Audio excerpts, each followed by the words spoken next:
Let me invite you to open up your Bibles to the book of Revelation, and we will be picking up in chapter 6, and our hope is to get through chapter 11 this morning.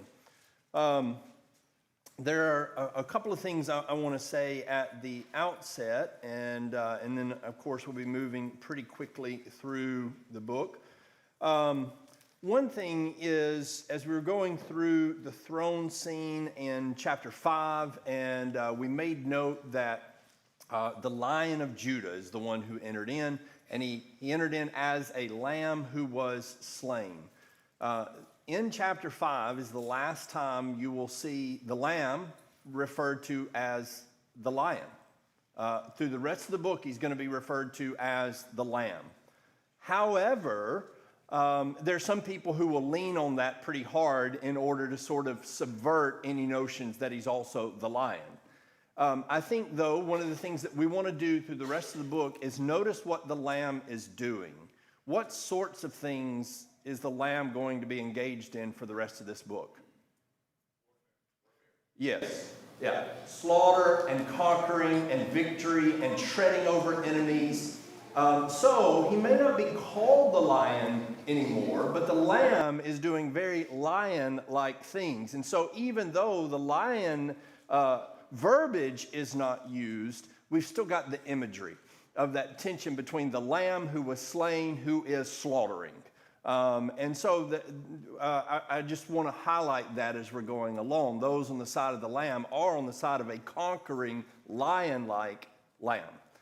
But of course, he conquers by virtue of the fact that he is the slain lamb. All right, well, another thing that I want to say as we get in here to the 6 chapters, of course, I would love to spend more time on each image.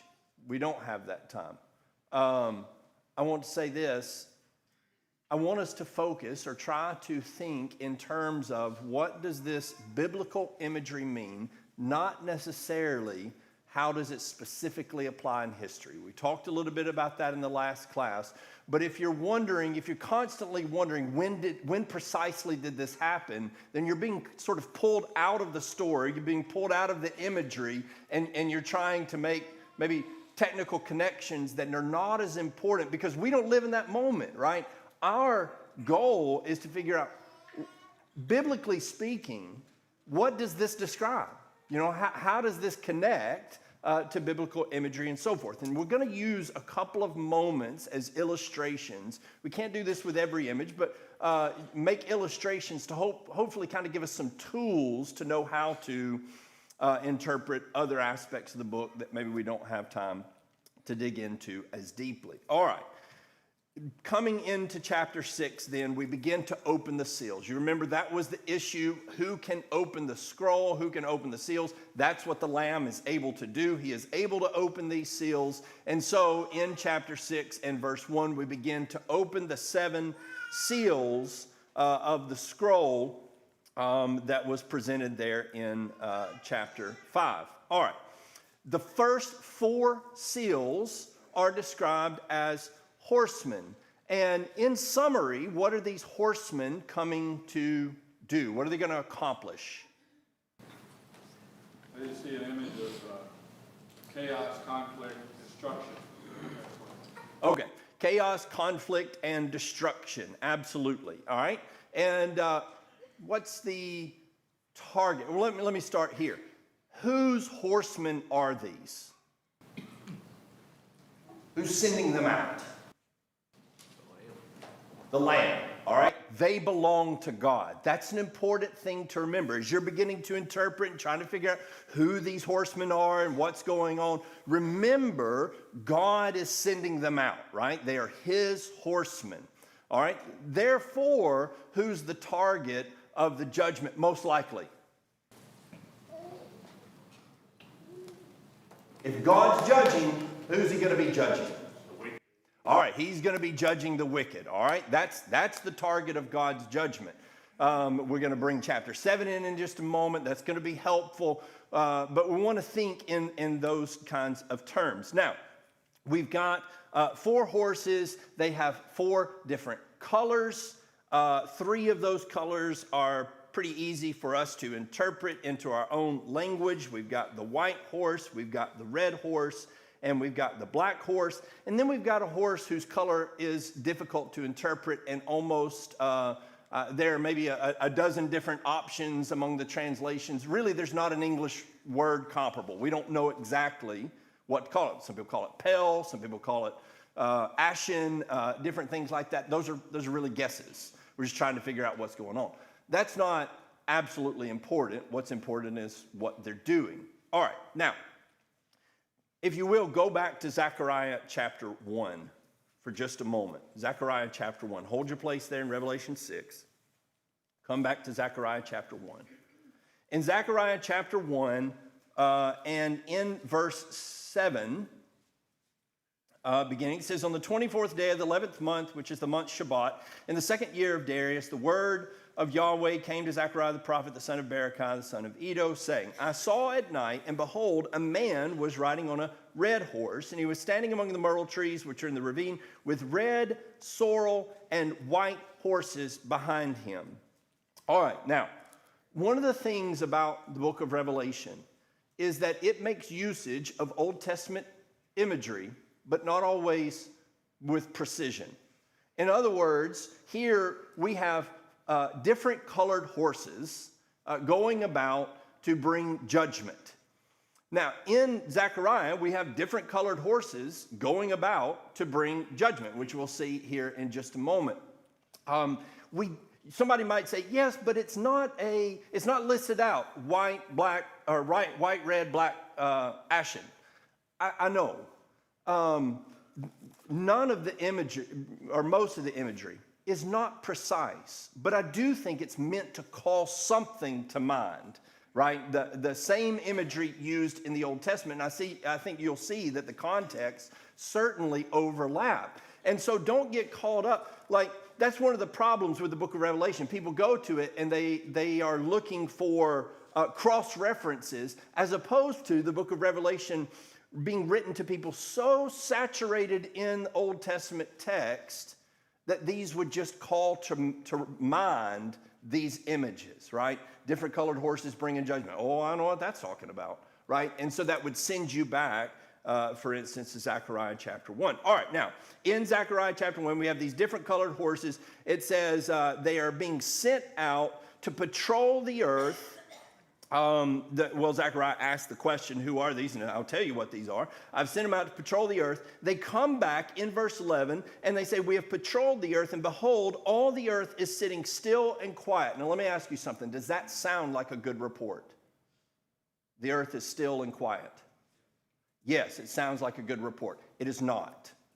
Look at verse 12. The angel of Yahweh answered and said, O Yahweh of hosts, how long will you have no compassion for Jerusalem and the cities of Judah with which you have been indignant these 70 years?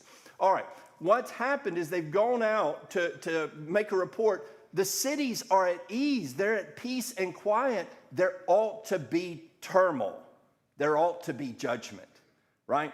So when they bring back that report that it's at peace, the goal is to disturb that peace, which, if you recall, is what one of the horses is supposed to do in the book of Revelation, to take away peace. All right, so they are going to bring judgment on the peoples who are at peace, who have been oppressing God's people. I think that's what the four horsemen in the book of Revelation are being called out to do, to go and disturb, to disrupt the peace that is being brought on God's people. So that's one of the sort of interpretive, I think, tools that we need to use, is we're looking for familiar images that match up with the kinds of images that that John is using here in this Revelation, and match up the context and see what we can add to the context, because these references are being made in brief, right? He's not giving you all of that context. He's just making brief reference. We go back and we expand that context and we carry that over into the imagery that's being used by John. Okay, now, another element here in these four horsemen that I want to point out is in the case of the black horse and some of the interpretations that get made with the black horse from time to time. with the black horse, what is it that he's supposed to accomplish?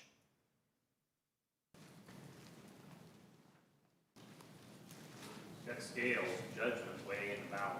Okay, yeah. So he's got scales weighing in the balance, and what is the result? You know, what's after he is sent out? What happens? The prices change of the commodities, goods, Okay, prices change of commodities. Specifically, what commodities? wheat, food. Wheat and barley, right? That's where the prices are going to change. One, the LSB is keeping a very literal interpretation. It carries over the Greek word, I guess, the choinix or koinix of wheat for 1 denarius, 3 koinix of barley for 1 denarius, and do not harm the oil and the wine. All right.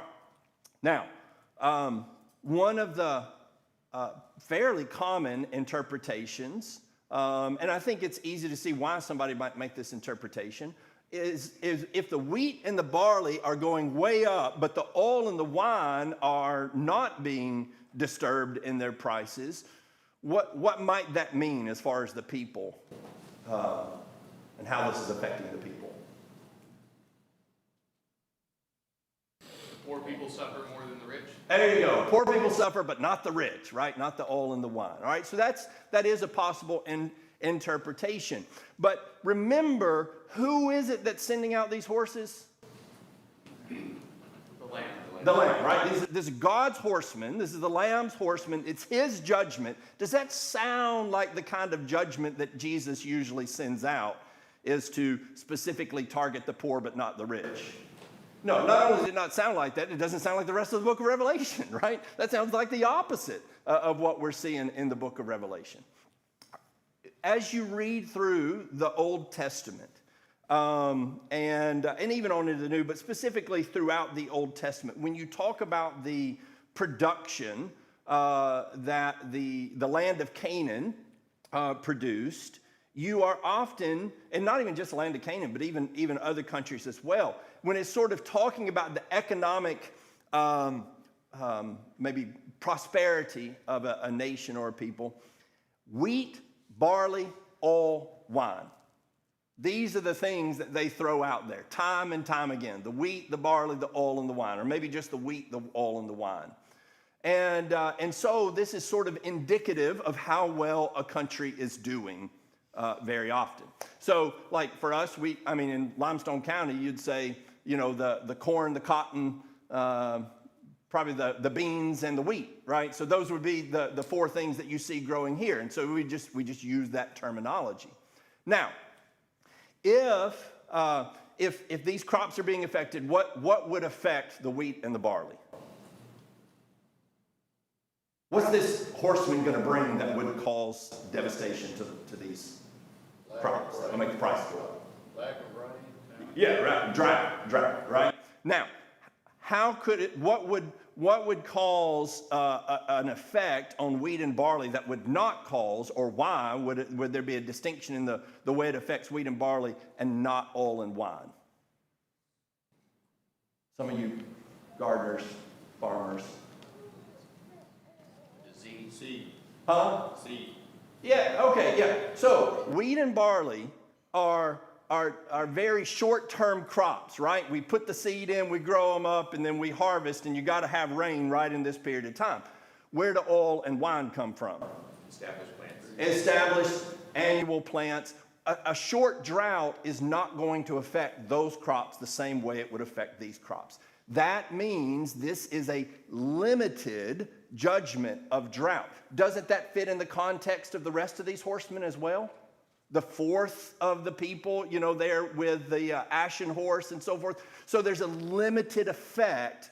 And it's not that effect is targeted towards the poor. And in fact, let me just say, oil and wine, you know, I think in our terms or in our thought process, those are rich people commodities. But remember, when the widow needed to make bread, what did she use? She used wheat and oil. So it's not like these were, you know, these are rich people things, these are poor people things. I think the idea is that these are all limited judgments, and I think what we're going to see as we go along, they're warning judgments, right? These are opportunities for people to do something. So what's being communicated here is that this is a judgment, but it's not a complete and total judgment. It's just the wheat and the barley that are going to suffer, not your more long-term crops, and that's evidence of that limitation. Now, I say all that to say, again, those are some interpretive tools.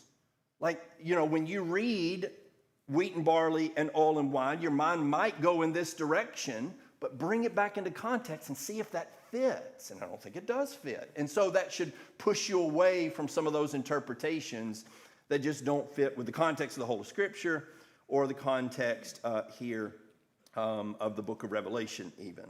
All right. So we continue opening the seals, and the more seals that open, what is following on those first 4 seals? As we go all the way down to, the 5th seal. different judgments. Yeah, it's more of the same, right? We're continuing in the judgment theme, right? So we open up with the horsemen, and we continue on that with more judgments and so forth. Now, in the 5th seal, we have this this question that's asked. Let me ask this: what is the 5th seal? Death of the saints. All right, the death of the saints. Is the saints crying out? It's they're crying out to God with what question? All right. Now, first question. What does that indicate about their thought process about their own persecution? That it's going to come to an end. Okay. Well, not their persecution. That's over. They're dead. What is the how long in reference to? How long till what? Judgment, justice, right? That's the question. When is justice coming? This is not how much longer must we suffer. They're not suffering anymore. It's how long until God does what he said he would do, which is bring justice. This is a cry for God's vengeance, which we are told in Romans chapter 12 that we are to leave room for.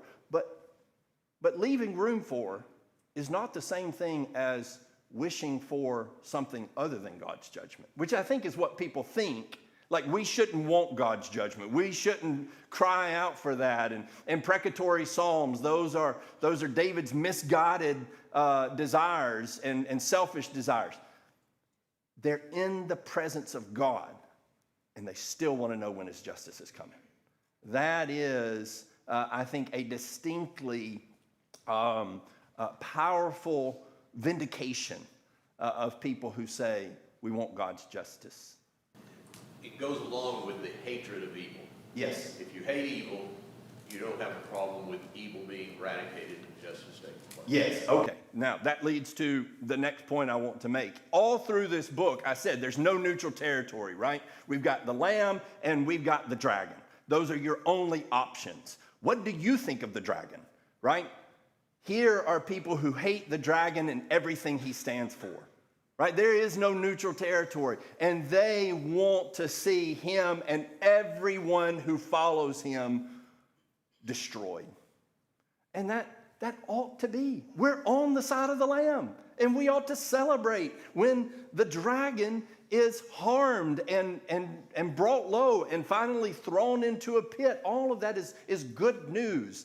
I just illustrate that this way, in a more mundane way. I remember in 2005, we had several people over the house. We were watching the Iron Bowl.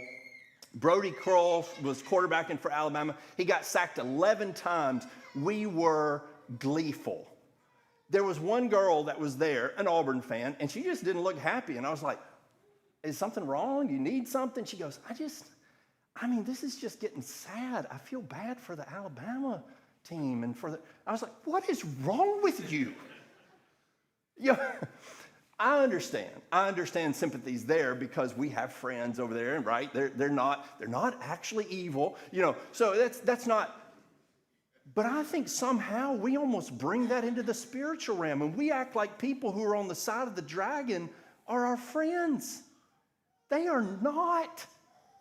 They are on the side of the enemy. Now you say, but we want them to be our friend. Absolutely. While still praying for the destruction of the dragon and everybody who's on his side. And I think that we have to hold those things. God holds both those things in his hands.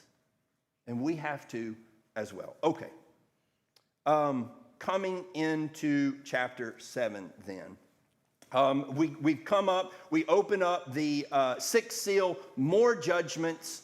And then in chapter 7, and we're going to get to the seventh seal in chapter 8. But chapter 7 is sort of like, you've gone through 6 seals. Think of what John must have been thinking at this moment. Would you think there would be some anticipation for the 7th seal? Yes.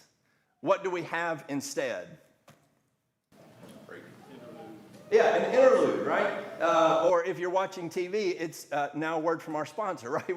We're breaking away to a distinct message or a separate message, and then we're going to come back to the 7th seal. Now, that message is about people who are made up of 144,000. And they're listed out as 12,000 from each of the tribes. And I say each of the tribes. We don't have time to go into why Dan, for instance, is missing from the tribes. But it's 12 tribes of 12,000 each, making up 144,000. Again, we don't have time to get into numbers, but 12 being a very important number in Israel's history. It's a complete number in their history, the apostles and so forth. All right, so we've got this complete number, and who are they representative of? Those who obey God's word. All right, those who obeyed God's word. Somebody else said something? Yeah, those who are on the Lord's side. Let's break one more moment. Let's go back to Ezekiel chapter 9.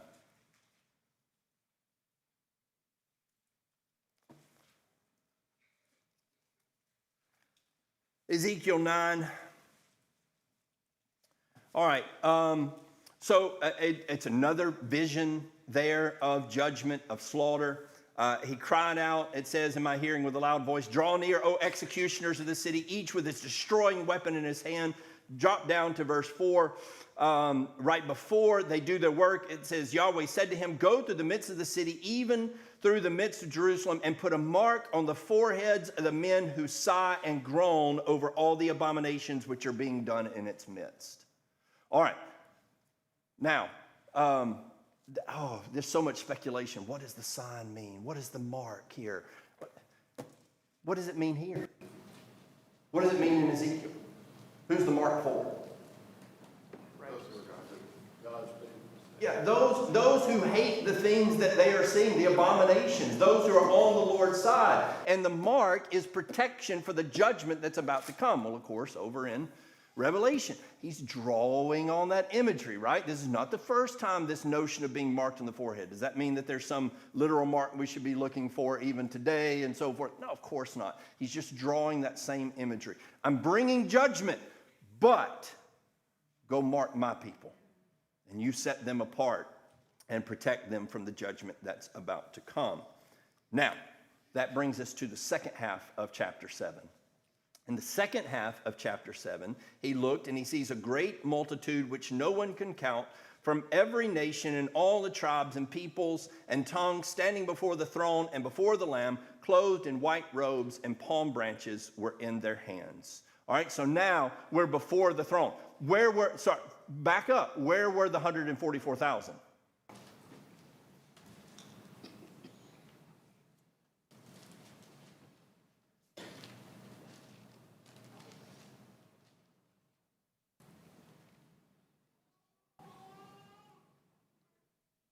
On the earth. All right, that's where, all right, you've got the angels holding back the four corners and so forth. They're granted to harm the earth, but do not harm the earth or the sea or the trees until we have sealed the slaves of God on their forehead, right? So they're on the earth. Just real quick. Don't get lost in Revelation trying to knock down every theory that comes along. But this one's just a big one. The 144,000 Jehovah's Witness and other premillennial groups make that 144,000 the ones that are getting raptured or whatever. Where are they? They're on the earth. Where's the great multitude? That's where Joseph would say, they're the ones on the earth. Like, you could not be more wrong, right? You literally have it backwards, that the 144,000 are on the earth, and the great multitude is before the throne of God, or before the throne of the Lamb, as it says here. All right, now, we've got them on the earth. Now we have this great multitude before the Lamb with celebration, palm branches in their hand, crying out and singing. Salvation belongs to God. We've got victory, salvation, and so forth. But it's before the throne. What does this multitude have to do with the 144,000 who were on the earth?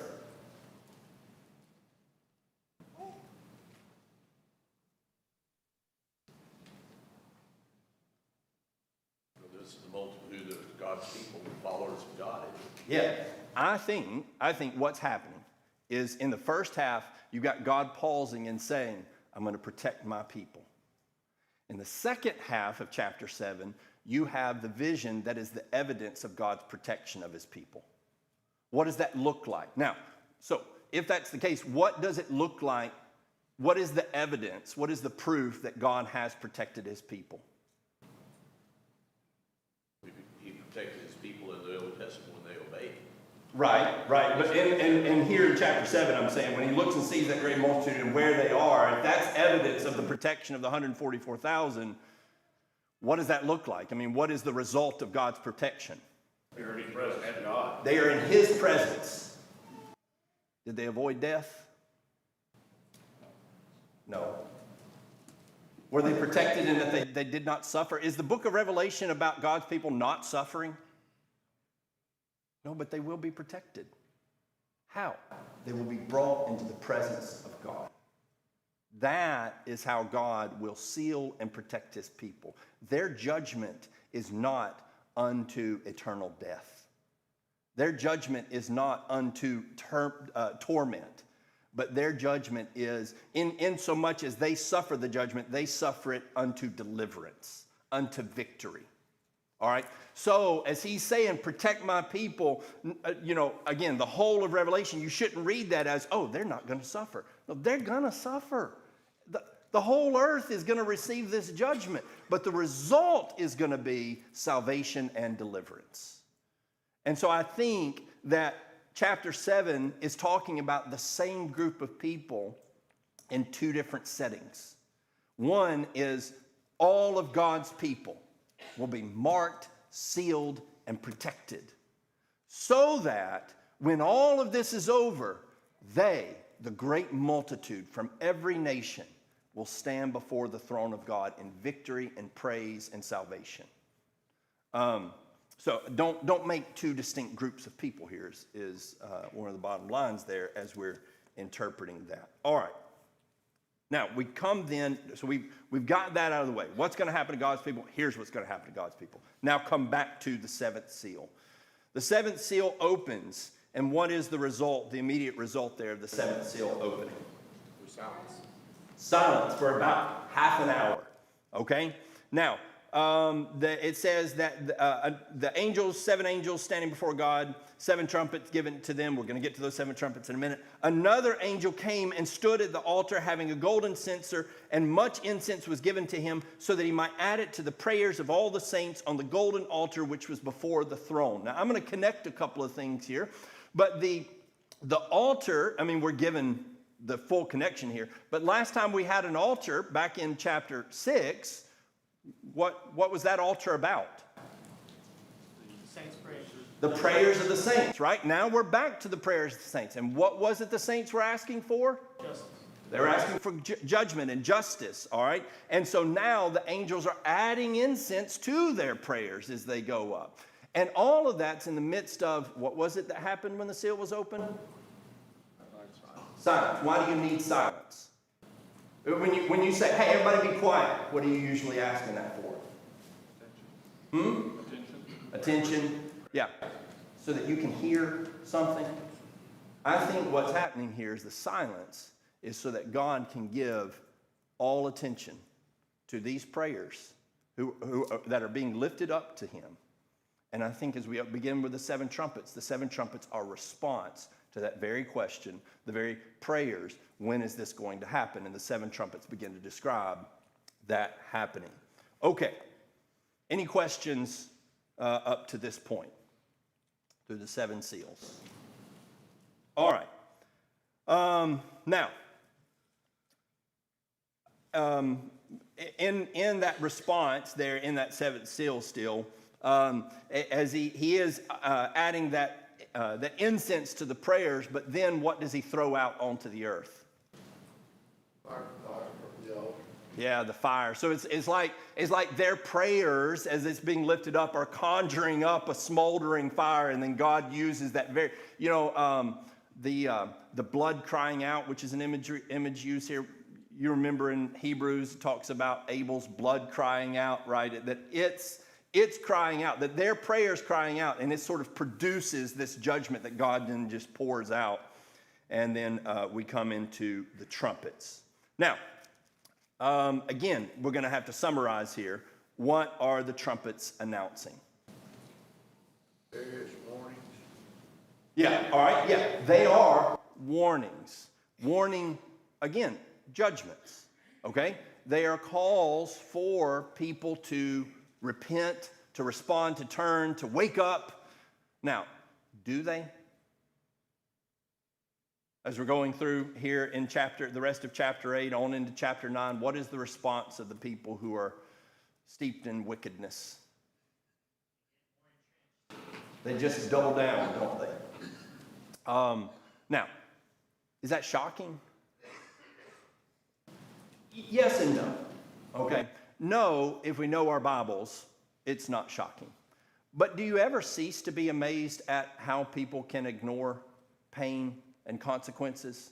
I mean, isn't it always, like even people you're like, surely they will not Oh, but they will. And they can. And we can. And we certainly don't want to be guilty of that. But that is certainly a pattern for people in response to judgments from God. Is the pattern of God's prophets overall successful responses? No.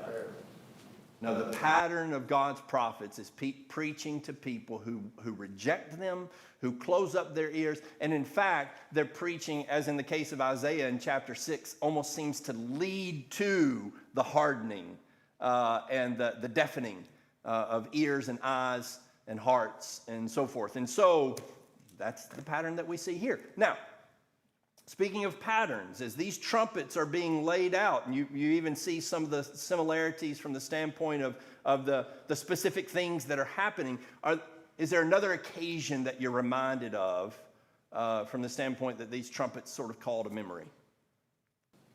The kinds of things that are happening. Let's start with this. 1/3 of the sea became blood. Any? Plagues in Egypt. Yeah, the plagues in Egypt, right? We've even got locusts. Now, I know that they've got scorpion tails, which is a whole nother matter, but we've got locusts. There's lots of things happening here that call to mind the plagues. And what was the response to the plagues? Hardening and hardening and hardening, right? It's the same thing, right? So again, we've got a similar pattern of both God's warning judgments. They are judgments, but they're not the final judgment. But they are judgments, but judgments that are calling people for one last opportunity to respond. Okay, I just say this about the locusts who have tails like scorpions. First of all, one thing is just notice tails. Tails is a theme throughout the book. There's I think 3 occasions where we see, here's an animal, but it has a tail that's, different than what you might expect, and here would be one of those cases. I think one thing about that is that these judgments are not what the people expect. In particular, the locusts. What do locusts mean? I mean, like in the plagues, or just generally, in the book of Joel, what are locusts typically going to do? It devours your things. Devour crops. Here, they don't touch green things. And they have tails like scorpions that torment men. Maybe it's I don't know, but maybe it's some kind of judgment of, it looks like here is a people who are going to come and consume things, but actually come and make war. I could think of a number of different ways that could be applied from the standpoint of historically. But God is bringing not just his maybe normal methods of judgment, but he is bringing judgments that look a certain way and then maybe even come in a more painful and more difficult way. Okay. All right, coming into chapter 10 then. It says we've got this seventh trumpet that's about to be sounded. What happens in chapter 10 before the seventh trumpet sounds?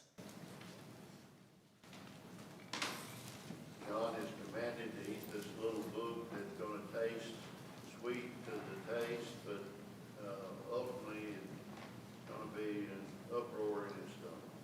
Okay, yeah, all right. So specifically, John is commanded to eat this scroll, and we'll get to that in just a moment. But more generically, let me just point out that we have a pattern now that we're developing. 6 seals, and then pause. I've got another message to tell you. Now we have 6 trumpets and pause. I've got another message to tell you, right? So this is a pattern of this cycle that we're going through. So here we are in Revelation chapter 10 with another interlude, if you will. All right, so he has this scroll, and what is the nature of the scroll?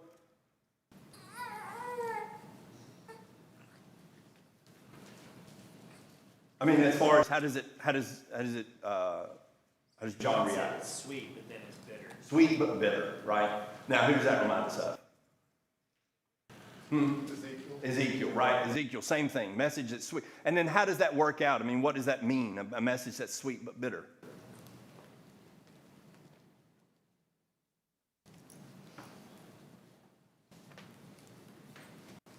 That was good. When the answer is devastating to you, when you use that. Okay, all right. I think Habakkuk would be a good illustration here. Habakkuk says, when are you going to do something about all this wickedness? God says, I'm about to right now, and it's going to be Babylon. It's sweet that God is going to bring justice. It is devastating to see that justice come. All right? Again, we're holding 2 things in our hands at once. And it doesn't mean, the bitterness doesn't mean, doesn't do away with the sweetness. But the sweetness doesn't completely do away with the bitter. Both aspects here as John is receiving this message and reporting this message and so forth.